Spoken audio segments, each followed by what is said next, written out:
Medieval and early modern Halloween, mumming, guising, and soul cakes. How fear, faith, and festivity created the roots of modern Halloween. Hook, when shadows walked and songs opened doors. Imagine a crisp autumn night in medieval Europe. Smoke rises from hearths and fires flicker at crossroads. Children and adults cloaked in makeshift costumes wander from house to house. Some sing, some recite strange verses, some perform comic or eerie plays. In exchange, they receive spiced cakes, apples, or coins. The air carries the scent of baking bread and the tingle of anticipation, for tonight the boundary between the living and the dead feels thin. This is not just a night of fear, but of hope, charity, and community. Welcome to Halloween, as it was lived centuries ago, a time when the supernatural and the sacred walked hand in hand, and the roots of today's favorite festivities first took hold. Medieval Europe, fear, faith, and folklore intertwined. Halloween in medieval Europe was more than a single night of revelry or terror. It existed at the crossroads of faith and folklore, of church and village green. The transition from the ancient pagan festival of Samhain to the Christianized Allhallowtide, All Hallows Eve, All Saints' Day, and All Souls' Day, did not erase old beliefs. Instead, it layered new meanings atop ancient customs, lingering fears and sacred hopes. Fear of spirits. Even as Christianity flourished, people believed the dead could return on All Hallows Eve. The night was thick with stories of wandering souls, restless ghosts, and fairy folk seeking mischief or vengeance. Hope for blessings. The church encouraged prayers for the dead, believing that the living could help souls in purgatory reach heaven. This faith in intercession gave rise to rituals of remembrance, light, and charity. Ritual fires. Bonfires blazed on hills and in village squares, part protection against evil, part celebration of the changing year. The result was a season where the sacred and the supernatural mingled, and every family found its own balance of prayer, precaution, and play. Mumming and guising, the birth of costumes and door-to-door traditions. One of the most vibrant threads running through medieval Halloween was the tradition of disguise. Guisers and mummers. Who were they? Guising.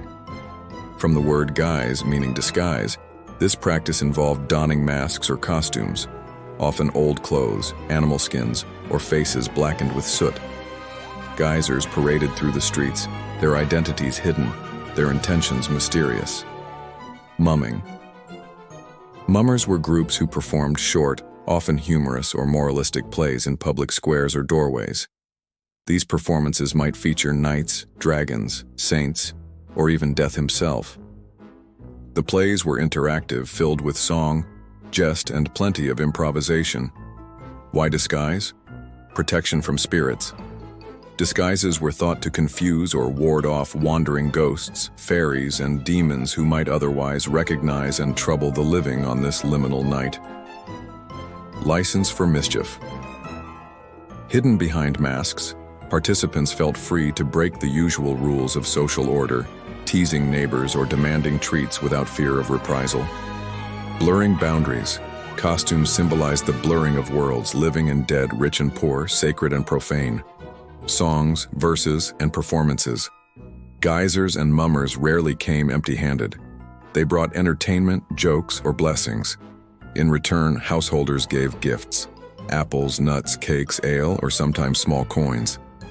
This tradition would eventually evolve into the familiar trick-or-treat call and the playful performances still seen in some communities today. Soul cakes, prayers, pastries, and the poor. While mummers and guisers provided the spectacle, another quieter tradition took root among the less fortunate. Souling. The first trick-or-treaters. On All Hallows Eve and All Souls' Day, the poor, often children, would go from door to door, singing or chanting simple prayers for the souls of the households departed. In exchange, they were given soul cakes, small, round, spiced breads, sometimes marked with a cross or decorated with currants. A traditional souling rhyme might go, "A soul, a soul, a soul cake. Please, good missus, a soul cake. An apple, a pear, a plum or a cherry, any good thing to make us all merry. The meaning of soul cakes charity. Giving soul cakes was seen as an act of charity, believed to help the dead by earning prayers for their souls. Remembrance. Each cake was often intended for a specific soul, named aloud in prayer. Community. Souling created bonds between rich and poor, old and young, living and dead. Recipe. The classic soul cake. While recipes vary, a typical soul cake included flour, butter, sugar, egg yolks, spices, nutmeg, cinnamon, allspice, and sometimes dried fruit. They were small, sweet, and easy to hand out to visiting soulers. Faith and folklore. The dance of the sacred and the strange medieval Halloween was a tapestry woven from many threads. Church rituals, masses for the dead, processions to cemeteries, bells tolling to remind the living of their mortal fate. Folk beliefs. Divination games, trying to predict one's future spouse or fortunes, apple bobbing, mirror gazing, and other magic rites. Protective charms. Households would hang rowan branches or scatter salt to keep evil at bay. Some carved faces into turnips or gourds to frighten off spirits. A clear ancestor of today, JackOLanterns.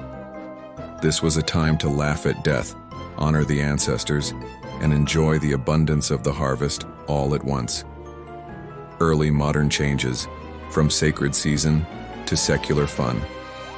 As Europe entered the early modern period, roughly 1500–1800, Halloween continued to evolve. Reformation and resistance. The Protestant Reformation, 16th century, challenged many Catholic practices, including prayers for the dead and the veneration of saints. In England and Scotland, Halloween customs survived, but the focus on All Souls' Day faded. Instead, the night became a festival of mischief, fortune-telling, and rural games. Wider participation. By the 18th century, Halloween was celebrated by all classes. Masked balls, parades, and parties grew popular, especially in Scotland and Ireland. Children and adults alike participated in guising and souling, keeping the tradition alive even as its religious core softened. The journey to America. Irish and Scottish immigrants carried guising, mumming, and soul cakes to North America in the 19th century. There, Halloween would blend with other harvest and autumnal celebrations, eventually blossoming into the family-friendly, candy-fueled holiday we know today. Legacy. The medieval roots of modern Halloween. When you don a costume, carve a pumpkin, or go trick-or-treating, you are taking part in a tradition that stretches back centuries. Costumes recall the disguises of guisers and mummers, worn to both entertain and protect. Trick-or-treating echoes the door-to-door journeys of soulers and guisers, exchanging performance or prayer for a sweet reward. Halloween parties channel the medieval mix of fear, fun, and festivity. A night to play, to mock death, to build bonds with neighbors, and to remember those who came before. Conclusion. When the past walks beside us. Medieval and early modern Halloween was a night of paradox, sacred and silly, fearful and hopeful, communal and mysterious. It was a time when fires blazed, songs rang out, and souls, living and departed, found connection through ritual, charity, and joy. So next Halloween, as you light your jack-o'-lantern, offer a treat, or dress in a wild disguise, remember, you're part of a chain stretching back through centuries, to nights when the world felt thin, the spirits walked abroad, and a simple cake and a song could open the doors between worlds.